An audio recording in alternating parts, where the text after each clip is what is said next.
Et on va terminer par l'Ethereum, une crypto-monnaie qui est au plus haut également. L'Ether a tutoyé les 4 900 $ et bondit de plus de 35% depuis le début d'année.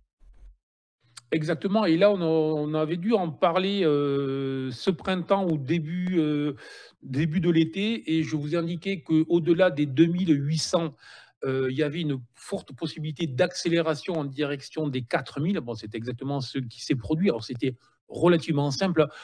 En fait, on était dans une configuration de contraction avec tous les indicateurs qui étaient verts, et bon, 8 fois sur 10, quand ça se produit et que la résistance cède, ben, tout simplement, on va chercher la résistance suivante. Là, c'est exactement ce qui s'est produit. Depuis, on a eu une phase corrective en 3 temps. Cette phase corrective en 3 temps est venue s'appuyer, là aussi, inversion de polarité. Je vous en parlais précédemment sur les 3000, sur les 3800, 3850, ce qui correspondait à la zone de résistance précédente. Depuis, accélération, tous les indicateurs sont repassés verts désormais. Ça veut dire que tant que cette zone des 3850 ne sera pas revue, il faut être juste à l'achat, et que normalement, on devrait on devrait voir les 4950 dans les prochaines journées ou les prochaines semaines, et probablement les 5000 qui devraient être inscrits dans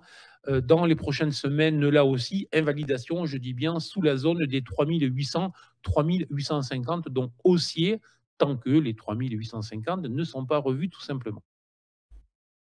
Merci beaucoup Bernard Pradesclos pour votre double analyse. Merci à vous et belle journée. Merci. À suivre le Flash Forex, ce sera avec Benoît Fernandez-Rioux. À tout de suite.